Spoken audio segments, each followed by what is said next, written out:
So do not worry, saying, what shall we eat, or what shall we drink, or what shall we wear? For the pagans run after all these things, and your heavenly Father knows that you need them. But seek first his kingdom and his righteousness, and all these things will be given to you as well. Therefore do not worry about tomorrow, for tomorrow will worry about itself. Each day has enough trouble of its own. So as Ben said, I'm Esther, and I volunteer with Ben on the leadership team, and it's lovely to be with you here this morning. And after the fantastic Easter weekend, we are diving back into our sermon on Matthew. And the Sermon on the Mount in Matthew chapters 5 to 7 is central to what it means to live life as a Christian, and how to be obedient disciples, and therefore what he calls righteous. And it's where Jesus is challenging people to come closer to God. And the text we're looking at today, which is Matthew 6, 25 to 34, focuses on worry as a barrier to that. Now, worry can be defined as feeling uneasy or anxious, but what does worry mean to you? Last week we asked the question, what worries you the most? And the answers that we received in written form were as follows. My biggest worry is for the future of my children.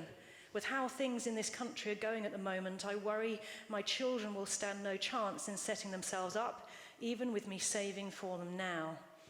I worry they won't be able to buy a house or afford rent, something that a lot of people, myself included, are only just managing at the moment. I worry they'll struggle to be able to provide for themselves, and in turn what this will do for their mental health.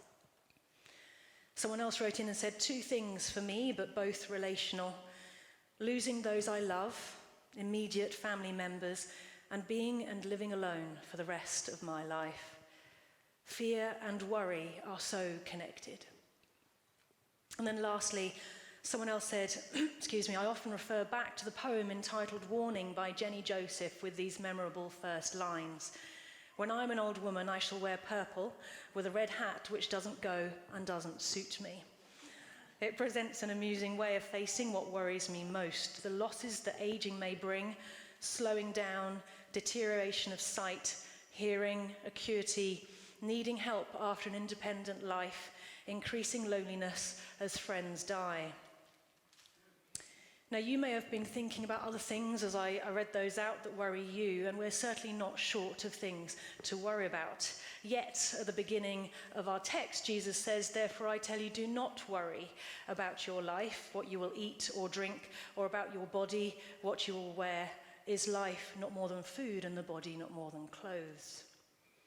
Later in verses 31 to 32, Jesus offers us some reassurance that our Heavenly Father does in fact know what we need when he says, so do not worry, saying, what shall we eat, or what shall we drink, or what shall we wear? For the pagans run after these things, and your Heavenly Father knows that you need them. This is reassuring. Jesus knows that we need food, water, clothes, a roof over our children's heads, companionship, and reassurance as we grow old. He sees us and he hears us. As a modern reader, it's like God is putting his hand through the text and taking ours and saying, I know. So as we work through this text, it's worth noting that Jesus is not being dismissive of our needs when he says, do not worry. He's saying, I know. He does, however, back in verse 25, seem to rank these items that he lists for clarity. Is life not more than food, and the body not more than clothes? And the visual hierarchy that this creates in this ranking makes me think of, you might have heard of Maslow's hierarchy of needs. And it's a motivational theory in psychology comprising of a 5-tier model of human need and their relative importance. Needs lower down in the hierarchy of pyramid must be satisfied before we can attend to needs higher up. Each level of need, and therefore what we might worry about, is not necessarily to be satisfied 100%, but they need to have been satisfied to the point they're no longer distracting us. And we can therefore move up a level and direct our attention towards the next set of needs that need satisfying. It's the step-by-step process. And as you can see, according to Maslow's hierarchy, what we eat, drink, and what we wear as protection are basic needs for human survival, and therefore considered the most important. Though interestingly, these are also the needs that Jesus hones in on when he instructs us not to worry.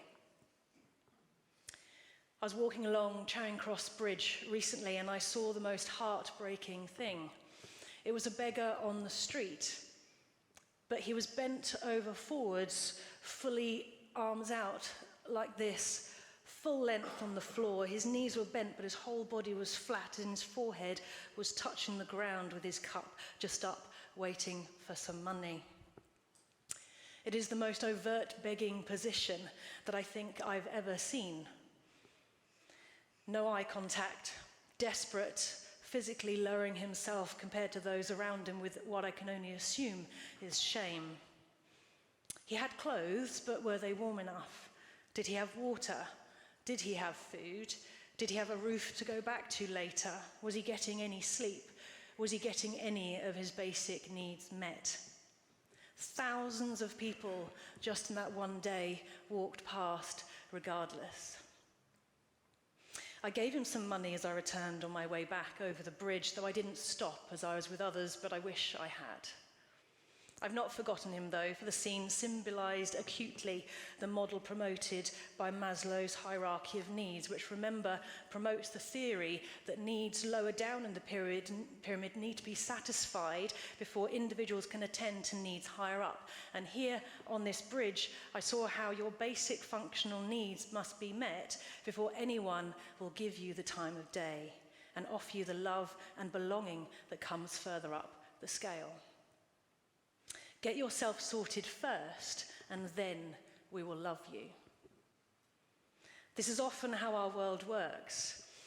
I'm not talking about the immense amount of charities and wonderful individuals, and including our clothes bank, for example, and our clothes to go and food bank that we do here, but symbolised by the immense stream of people moving on past this beggar that day without even a glance. Our worldly attitude is still very much sort yourself out first, and then I will give you the eye contact and the love and the belonging that you need. Never have I found it so easy to link a biblical text to a jarring modern-day example. It seems that the value we give each other is measured by the extent of the other's level of need. But Maslow's hierarchy of needs isn't mentioned in the Bible. This is a worldly framework. In fact, Jesus, with his words, is not life more than food and the body more than clothes, turns this step-by-step hierarchical process on its head. Even worry concerning items that rank as most important in our psychology for survival mustn't, as we'll see later in the text, distract us from Jesus, the giver of life. There is no hierarchy of need in the Bible which puts Christ at the top of the pyramid and therefore last in the list for us to work towards. He is underneath the pyramid at the foundational level of need before others. So on to verse 26. Look at the birds of the air. They do not sow or reap or store away in barns, and your heavenly Father feeds them. Are you not much more valuable than they? Jesus here is highlighting how valuable we are to him. But this is a tough call to believe that we're valued in the midst of our worries and our strife. If my Heavenly Father values me, why am I going through these trials that cause me worry? If my Heavenly Father loves me, why do I worry about my children's ability to pay rent in the future, or future companionship and losses as I grow old? If my Heavenly Father values me, why am I begging on Charing Cross Bridge for anything anyone can give me? If he truly valued me, surely this would not be the case. The belief that we're not of value to him can then lead us to feeling cut off and ignored. And I wonder if Jesus felt the same as he cried out, my God, why have you forsaken me?" as he suffered on the cross. We are asked to understand that we are loved through suffering, despite suffering. the love that is freely available before we get to any next stage of comfort. And it can be tough for us to get our logical human brains around. Yet he's calling us to a higher plane of thinking, a kingdom perspective. The perspective, if you like, from the viewpoint of our Father in heaven. Look at the birds of the air. You are more valuable than they are, and I feed them. And then, why do you worry about clothes? See how the flowers of the field grow. They do not labor or spin. Yet I tell you that not even Solomon, in all his splendor, was dressed like one of these. And if that is how God clothes the grass of the field, which is here today, and tomorrow is thrown into the fire, will he not much more clothe you, you of little faith? I don't have pictures of the wildflowers of Galilee that he was referring to, but include here a picture of those that I've seen round in our local area over time. These are not even flowers as such, but they have their own beauty, which is enhanced by and even magnified by the dewdrops upon them. God's providence and care is so rich that even the wild flowers that are neither productive nor enduring are dressed in beauty. And if such a simple, unproductive thing is so beautifully adorned, will God not take care to clothe us, we who are more valuable to him than they are, we who he yearns to restore and maintain a relationship with? He's calling us to understand our value to him. And can any one of you worry by adding a single hour to your life? And indeed, worrying and the stresses that come with it certainly doesn't do us any good. I did hear recently on a podcast, though, that worry does have its place to help us process for a short amount of time the things that are concerning us. But it seems, after doing some light research, that it's actually gratitude that assists us and contributes to longevity of life.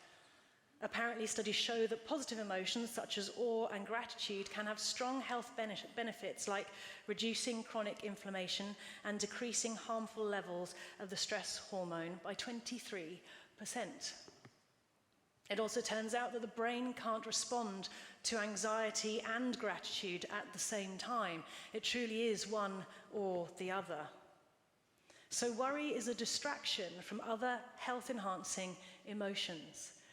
It is also a distraction from Jesus. The interesting thing here is that in Matthew 6:24, the verse that comes just before our text, we read, "No one can serve two masters. Either you will hate the one and love the other, or you will be devoted to the one and despise the other. You cannot serve both God and money." The next word at the beginning of our text in verse 25 onwards is, "Therefore, I tell you not to worry about your life," etc. These two sections of Matthew aren't separate. The subtitles put in are not part of the original manuscripts. These two texts are linked by the potentially often overlooked word, therefore. The message here is that the more we focus on the source of our worries, the more we are distracted from God. And the less we focus on God, the bigger our worries come in our minds.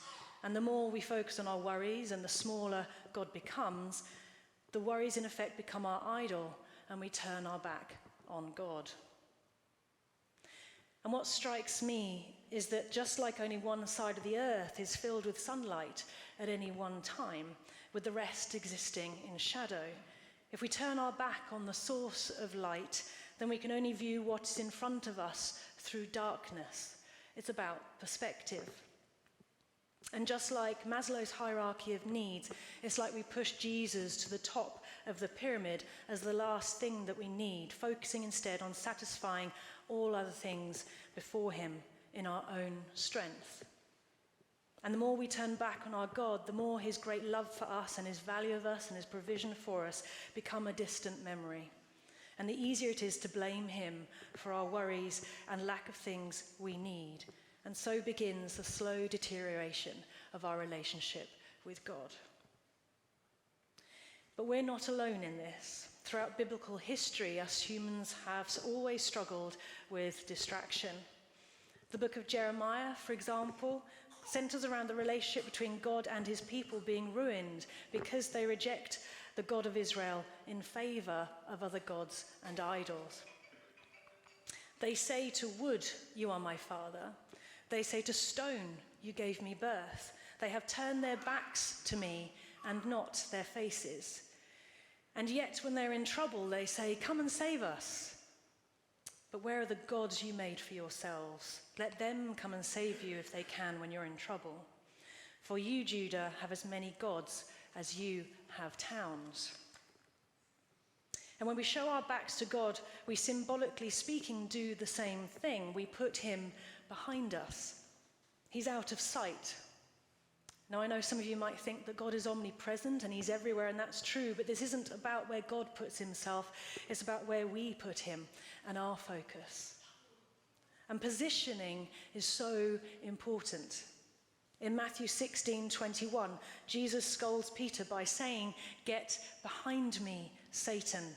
You are a stumbling block to me. You do not have in mind the concerns of God, but merely human concerns."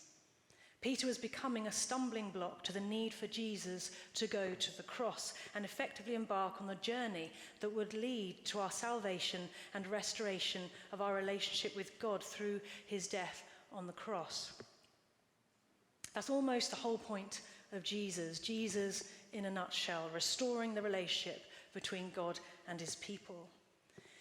But Peter's words symbolized a block to that plan because all he could see was what was in front of him. He was in effect worried about earthly things. Jesus was looking at the bigger picture from a God perspective, the wider story and future heavenly gain. The relationship between us and God is so important to God that he wants nothing to get in its way. He values us mightily. Being behind means being out of sight and out of mind, which, as Jesus is showing us, is the rightful positioning of the deceiver. It is no place for God in our lives. If God represents light and life, then his positioning behind us creates a shadow in front of us. If we put lamps before us to cast light, not behind us to cast a shadow. And in this text, Jesus is not saying that our worries are not important. He's saying that there's a wider picture and there's more to see and offer. Focus not on our worries in our own strength, but through the perspective of a relationship with God through him. Now, I think Jesus gets this. He knows that it's a tough call. In fact, he modeled it well in the Garden of Gethsemane, knowing that he was yet to be arrested, put on trial, stripped, whipped, and mocked on his journey towards being crucified, which in itself is a horror. And we read in that text that he was sorrowful and troubled. His soul was very sorrowful, and he fell on his face and prayed, saying, "My Father, if it be possible, let this cup pass from me. Nevertheless, not as I will, but as you will." And then later on, he prayed again, "My Father, if this cannot pass unless I drink it, your will be done." He has come to his Father's will, but not without not wanting to do it first. Jesus has walked through trials and suffered equally, if not more, than us on earth. He walked through his trial focusing on God first and foremost. He is now standing on the other side, waiting for us to seek him. And so he says this, "But first seek his kingdom and his righteousness, and all these things will be given to you as well. Therefore do not worry about tomorrow, for tomorrow will worry about itself. Each day has enough trouble of its own." It's easy for people to tell us not to worry about things, and it can feel as if our feelings are being devalued. Perhaps even we feel this way when we read these words from Jesus too. The difference here is the alternative pathway that Jesus is offering us. Jesus does not think that our worries do not matter. He's not brushing them aside. He gets it. He simply has more to offer us, and if we can just turn our attention to him above all else. I think Jesus knows that every day will present us with worries, and the next, and the next. And if we prioritize satisfying the needs of our never-ending list of worries first, we'll logically never focus on Jesus at all. The centrality of this text is not, do not worry, but seek first his kingdom and its righteousness. It's an invitation to seek his kingdom, to step into the mysteries of his presence and a relationship with him. This is the difference between the pagans referred to earlier in the text who follow many gods and those who follow Jesus. Same worries, different approach. And one of our contributors to the weekly question, what do you worry about most, after highlighting their worries, continued as follows: however, there is a yet. Our loving Father is always there in the midst of these worries, offering comfort, love, joy, and above all, hope. Cast all your anxiety upon him because he cares for you. We so often build up our own walls based on hurt and betrayal and disappointments in life, etc. Yet he's just waiting for us to respond, to turn to face him. Come, your King is waiting. And what if we become the bridge between God's love and human need? To meet people not depending on what level of status or life scale they're on, but where they are at, even to those lying prostrate on the ground. To show people the love of Jesus in the now. What are we looking at, and through what lens? I don't know what God's provision will look like to you, but I can tell you that choosing to focus on him is like stepping into the wardrobe of Narnia, where a whole world of mysteries awaits. If we don't read the Bible, we'll never know. If we don't pray, we'll never know. And if we don't step out in faith, we'll never know.